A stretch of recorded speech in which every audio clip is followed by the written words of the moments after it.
Olivia, that's all you get. You owe me $700 for the dumplings. At Karen's birthday celebration, a gathering I had never been invited to before, that's what Lily told me. In front of me, there was just a single dumpling. Pointing at it as if feeding a pet, Lily said with a laugh, "Here you go!" Karen, the elementary schooler, seemed to be in on the joke too, laughing at me. Mother and daughter, both mocking me with the same demonic grin, completely extinguished any affection I had for my granddaughter. "I've had enough. I'll just pay the bill and head home," I said, standing up. Lily, still smiling, waved me off dismissively, disappointed in Jack, who wouldn't even meet my eyes. If they wanted to celebrate with just their immediate family of 3, that's fine by me. I was willing to pay, but with that attitude, any desire to celebrate had long since vanished. No matter what they say, I'm never getting involved again, I thought irritably as I went to settle the bill. Then someone tapped my shoulder. Hearing her words, I decided to get back at Lily and her family. I'm Olivia. This year, I turned 65. Blessed with children, I've led a normal life. Though my husband was always focused on his work and not much of a talker, I believed we had a good relationship. I thought my life was without major upheaval, but there was one thing that troubled me. It was Lily, my eldest son's wife. I understand that it's common for wives and mothers-in-law to not get along. However, Lily's attitude of treating me as an enemy just for being the mother-in-law was causing me trouble. "Olivia, you're always free at home, right? Let me do you a favor and take care of your cute grandchild." "Lily, I have plans today. I told you I can't do last-minute favors, remember?" "I never heard that. Maybe you just think you told me." I never knew what set her off, but Lily always had a harsh attitude towards me. She'd call suddenly or come over unannounced, dumping tasks on me without caring about my plans. Even if I helped, she'd never thank me, saying, "A parent should naturally do that much." But if I refused, she'd condemn me as some terrible villain. Lately, I've been finding excuses not to comply with her demands. Yet, Lily would confront me, labeling me as a heartless person, accusing me of treating her poorly or not loving my grandchild. Lily seemed to truly despise me. The final straw was when Karen, my granddaughter, started elementary school and I was taking care of her after school. "Grandma, you're mean to Mom, aren't you?" "What? No, why would you say that?" "That's what Mom says. You always lie and say you don't. Liar. Mom was crying. You should apologize." Apparently, Lily had been telling Karen that I was mean to her, and I was confronted with such accusations from Karen. I had no idea what she was talking about and tried to get the details from Karen. But Karen, seemingly taking Lily's words at face value, just kept calling me a liar, making it impossible to have a conversation. I couldn't understand why Lily would manipulate such a young child to dislike me. With no idea what to do or what was even happening, I was at my wit's end. When I talked to my husband, his response was just, "She's a child. She probably doesn't understand yet." He didn't seem too concerned. Consulting my eldest son, Jack, was no better. His cold reply was, "Handle your own problems. Probably just tense around the mother-in-law, worrying about being ordered around because she's the wife." I would never do that. It's unbearable being targeted with such hostility. So what am I supposed to say? Should I tell her to be nicer to Mom? If I do that, it'll look like I'm siding with Mom, and things will become even more strained between us. It's not about taking sides. If she dislikes me, I want to know why. If she wants nothing to do with me, she should keep her distance. Try to understand how it feels to be reluctantly asked for favors. She's the mother of your beautiful grandchild, Mom. Can't you just compromise a little? Jack's policy of non-intervention always seemed to side with Lily. No matter how much I pleaded, it felt like he was just brushing me off, telling me to endure it. At times, I couldn't help but vent to my close friends about these issues.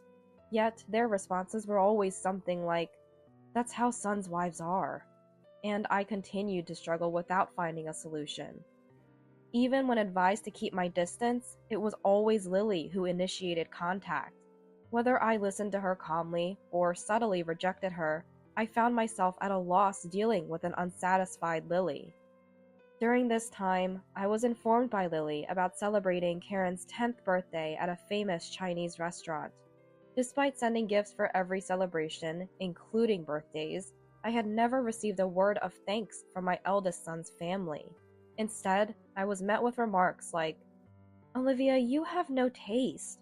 It's better if you just give us cash." Naturally, I had never been invited to any of their celebration gatherings. After being told not to interfere with family events, I had refrained from getting involved. Karen's birthday celebration is at her favorite Chinese restaurant. You're coming too, right, Olivia? May I ask why you're inviting me this time? You're Karen's grandmother. It's not strange for you to come, right? Despite the usual attitude from Lily, her words made me suspect something unpleasant. Still, if I didn't go, I would surely be blamed for not attending my granddaughter's birthday. After much thought, I decided to attend the celebration. Although I had a bad feeling, part of me hoped that maybe they were trying to mend our relationship. If my suspicions turned out to be true, I would stop involving myself with them. With that thought, I went to the Chinese restaurant on the appointed day. But as expected, my faint hope was immediately betrayed. Lily and her family, waiting for me, looked at me and sneered with malice. "Look! There's shark fin soup, Karen's favorite. Since Grandma is paying today, let's eat a lot." What? Yay! When I expressed my surprise, Lily burst out laughing, as if she was greatly enjoying herself. Initially, I had thought that it wouldn't be a problem to pay for the meal, considering it was to celebrate Karen's 10th birthday. However, Lily's declaration, as if it was a given even before I offered, took me by surprise. "You're not planning to eat without paying, are you, Olivia? How brazen." "I never had such intention, but you could have at least mentioned the cost beforehand." "What? I told you in advance. Don't blame others for your forgetfulness. It's true what they say about memory loss and old age." The usual exchange of sarcasm made me realize that what I had hoped for was never going to happen. I decided to eat quickly and leave. As I was about to enjoy the delicious-looking dishes laid out before me, something happened. "Hey, what do you think you're doing?" "What do you mean? I'm just trying to eat." As I reached for one of the expensive-looking dishes, Lily slapped my hand away. Her gesture, like scolding a child for a mistake, made me sweat, wondering if I had done something rude. But seeing me flustered, Lily laughed mockingly and said something outrageous. "Today, Olivia, you're just the wallet, so no eating." "What?" "Olivia, did you really think you were invited for Karen's celebration? It's obvious you're here to pay the bill." "That's right, pay up!" "Be grateful we even let you sit at the table. Don't even think about touching the food. It's a joke." Lily and Karen took turns insulting me. Seeing this, Jack turned his face away from me and said nothing. In a situation with no allies, I felt as if my heart was being squeezed. I sighed, unable to find a solution to the relentless harassment. Feeling sick, I even started to think about just going home. Then, as if struck by an idea, Lily dropped a single dumpling onto my empty plate. "Well, can't be helped. I guess you can eat that much." "Huh? Mom, a single dumpling?" "Olivia, that's all for you. You owe $700 for that dumpling." "Grandma, that's so lame." Even Karen, a grade schooler, joined in laughing at me. Their demonic smiles, mother and daughter alike, mocking me, extinguished any affection I had left for my granddaughter. This was the moment I decided to cut ties completely. I didn't feel like celebrating her birthday anymore, but as a severance, it was a small price to pay. "I've had enough. I'll pay the bill and leave first." "What? You're leaving already? Thanks for the meal. Please just leave me alone from now on." I was disappointed in Jack, who wouldn't even make eye contact until the end. No matter what was said, Jack wouldn't reprimand Lily or even Karen. Trying to contain my intense anger, I went to pay the bill. As I approached the cash register, the flustered owner appeared. "Dear customer, I'm sorry, but the course meal is still ongoing. Could you please wait a little longer? I'm sorry, but I need to leave now. Can I just pay the bill first?" "Didn't you like the food?" "No, the dumpling was delicious." "Just the dumpling? Was there something in the other dishes you didn't like?" Apparently, Lily had reserved a course meal, and the owner was puzzled why I was leaving halfway through, so he approached me. Wondering how to explain the situation and feeling foolish to cover for my eldest son's family, I blurted out, "I'm apparently just the wallet." Then someone tapped my shoulder from behind. It was Mary, a friend who had listened to my complaints before. "I saw everything just now. It's much worse than what you told me." "Mary, when did you get here?" "Just before you all arrived. I heard the whole thing."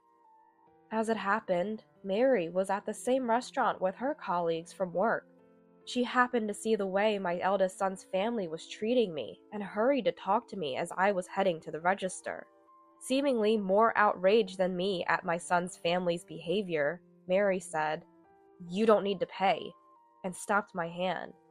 "Listen, Olivia, even if it's your grandchild, that behavior is not normal. At her age, she should know better than to treat family that way." But no matter what I say, nobody listens to me, not even my son Jack. "So you're just gonna let them walk all over you?" Mary's words made me realize something. Looking back, my eldest son's family, unconcerned about me, was happily chatting and enjoying their meal. They probably don't even consider me as family anymore. Jack glanced at me for a moment, but quickly averted his eyes as soon as we made eye contact. Seeing such a pitiful attitude, I felt like the person sitting there was not my son. If they don't understand words, then show them with actions. I'll help you. "Thank you, Mary. Can I ask for a little help?" Encouraged by Mary, I felt like I had finally found an ally. The owner, sensing the uneasy situation, nodded at me as if to say he was on my side. "I'm sorry, but I only ate one dumpling."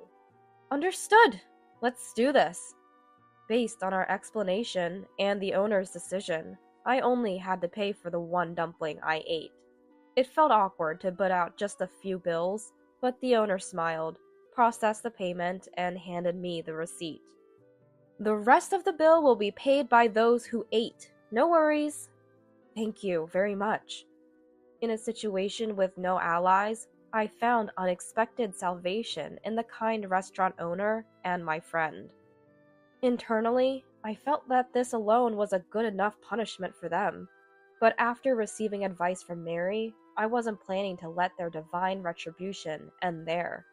"I'm sorry, and thank you so much for today." "It's alright. From now on, if they treat you badly, speak up firmly, okay?" "Yes, thank you. Actually, I have another favor to ask, if that's okay." I thanked Mary and made a request before watching her return to the restaurant. Then I headed home, ready to deliver a final blow to my eldest son's family. The next day, when my doorbell rang, I was sure it was Lily. I had anticipated that she would come to complain about the payment from yesterday. Sure enough, the monitor showed Lily glaring at the camera with a furious expression, and I went to the door. "What do you mean, Olivia? Not paying for yesterday's food and drinks? What kind of reasoning is that?" "Food and drinks? What are you talking about?" "Don't play dumb. It's about Karen's birthday party yesterday." "That's right! You should at least pay up!" Karen, who came with Lily, was also glaring at me. As the restaurant owner had said, my son's family had to pay for themselves and were in a panic. They hadn't brought their wallets, expecting me to pay. Jack had to run to an ATM at a grocery store, and they were quite embarrassed. Karen, showing her anger, furrowed her brow and yelled at me. Her expression was hardly one you'd direct at a family member. I sighed lightly before facing Lily to talk. I only ate one dumpling yesterday, so I only paid for what I ate. The dumpling cost $700, remember? Maybe you didn't hear it because of your age. With such rude attitudes from a wife and granddaughter, I didn't feel like paying anymore. As I retorted, they became even more heated and started verbally abusing me. What kind of attitude is that? Just because you're Karen's grandmother, do you think you can do anything you want? I don't want a grandma like you. Don't act so high and mighty. Ignoring their own behavior, Lily pointed fingers at me as if I were some kind of villain. Karen, too, acted as though she was a hero delivering justice to evil. Was there really a reason I had to be yelled at like this? I couldn't help but ask out loud, and an astonishing response came back. Hey, why do I have to be treated like this? What don't you like about me? What have I done? You haven't done anything. You know, wives just don't like their mother-in-laws. What do you mean? Just that. This time I thought I'd make you useful as a wallet since I was angry. Stunned by Lily's unexpected words, I was speechless. Then, before I could signal, the door to the next room opened. Mary entered the living room. The moment they saw Mary's face, the two were speechless, their mouths agape. Listening to you all this time? Is that how you treat my friend? What? Miss? Why are you here? Karen was the most flustered by Mary's sudden appearance. That's understandable. Mary still works as a language teacher in a certain classroom and is also the teacher of the language class that Karen attends. When I had spoken to Mary, the situation was so different from Karen's behavior in class that she had trouble believing me. But after yesterday's incident, Mary had become my ally and came to my house today. When Karen said she wished I was her real grandmother, I was so happy. Don't be deceived, miss. This woman made my mom cry before. My friend wouldn't do that. Besides, you just said Mom wasn't mistreated, right? What? But, Mom, Grandma was mean to you, right? Karen seemed to have believed everything Lily told her about me without hearing the details. Lily, apparently not expecting to be overheard, looked panicked. She became visibly nervous, glancing at Karen with a troubled expression. Seeing her mother's behavior, Karen's face rapidly paled. I was speechless at Lily's inability to come up with a better excuse for her actions. Miss, please listen to our side too. Just because she's your friend, it doesn't mean you should take Olivia's side. But I am listening. You just said she wasn't mistreated, didn't you? Well, I couldn't just stay silent when accused like that. Lily, always quick with words, tried to make excuses and win Mary over. But Mary was judging based on the behavior she had witnessed, not on Lily's unsubstantiated claims. With no chance of Mary siding with them, Karen, scolded by her teacher, looked like she was about to cry. Only giving one dumpling and then expecting $700 in payment? That's no way to treat family, is it?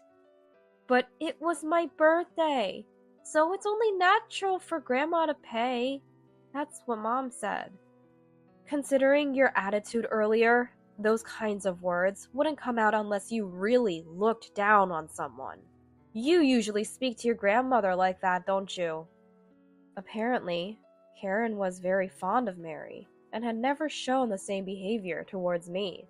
Shocked by her favorite teacher's words, Karen seemed deeply affected. Seeing Karen's reaction, Lily, while still glaring at me, was at a loss for words. Complaining to the teacher. How sneaky of you. It wasn't a complaint. I just happened to see what was going on. Well, I won't forgive you. Olivia, don't think you can see your granddaughter again. Fine by me. I'd like to ask the same. Don't involve me anymore. When I retorted, Lily left, pulling Karen's hand and looking resentful. As I watched them leave, I finally let out a sigh of relief.